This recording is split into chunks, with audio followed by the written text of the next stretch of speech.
Expectations हैं, ये कहां से आती है, इसका रूट कॉज क्या है? अगर उसको हम समझ पाए तो हम इसको मैनेज कर सकते हैं। एक्सपेक्टेशंस दो तरह की होती है, एक हमारी औरों से होती है, एक हमारी खुद से होती है। पहले शुरू करते हैं औरों से क्या होती है हमारी एक्सपेक्टेशन और क्यों होती है। औरों से इसलिए होती है हमारी एक्सपेक्टेशंस क्योंकि हम कभी खुद को नहीं समझते हैं कि हम एक्चुअल में क्या है। हम सच नहीं बोलते हैं, हम सब झूठे हैं, बहुत झूठ बोलते हैं, औरों से भी और खुद से भी।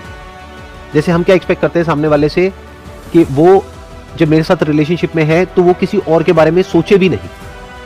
क्या जब आप किसी के साथ रिलेशनशिप में होते हो आप किसी और के बारे में नहीं सोचते हो क्या? सच बोलो, आप सबसे ज्यादा हंस रहे हो, आप बताओ। Sir I have never been in a relationship, तो आई थिंक मैं नहीं बता पाऊंगा, बट हाँ ऐसा होता है। तो अब इसको आपको बड़े ध्यान से समझना पड़ेगा। तो एक्सपेक्टेशन क्या होनी चाहिए? ये नहीं कि वो ऐसा सोचे ही नहीं, क्योंकि सोच पे जब आपके खुद के ही अपना कंट्रोल नहीं है तो उसकी सोच पर उसका कंट्रोल कैसे हो सकता है? अट्रैक्शन तो नॉर्मल है, उसमें क्या दिक्कत है? और कभी कभी थोड़ा बहुत एग्रेसिव हो जाना भी नॉर्मल है, आपका भी सामने वाले का भी, तब उसमें क्या दिक्कत है? अगर आप सामने वाले से एक्सपेक्ट करो कि वो कभी एग्रेसिव ही नहीं होगा या नहीं होगी, गड़बड़ हो गई। उसका कभी मूड खराब ही नहीं होगा, गड़बड़ हो गई, मूड स्विंग्स ही नहीं होंगे। तो पहले खुद को समझ लो।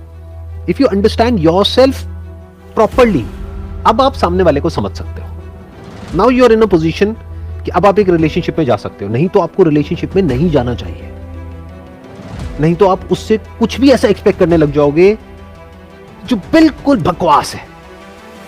और हमारे चारों तरफ सिर्फ बकवास ही बकवास है, रियलिटी तो कहीं है ही नहीं।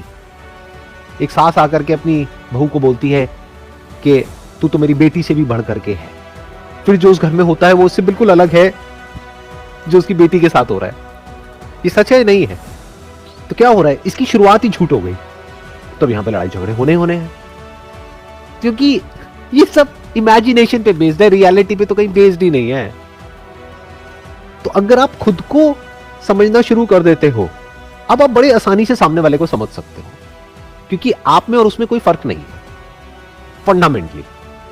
तो जिस पैरामीटर पे आप खुद को जज करते हो, खुद से सच बोलो, खुद को जिस तरह से जज करते हो वैसे ही सामने वाले को जज करो, तो कोई दिक्कत नहीं है।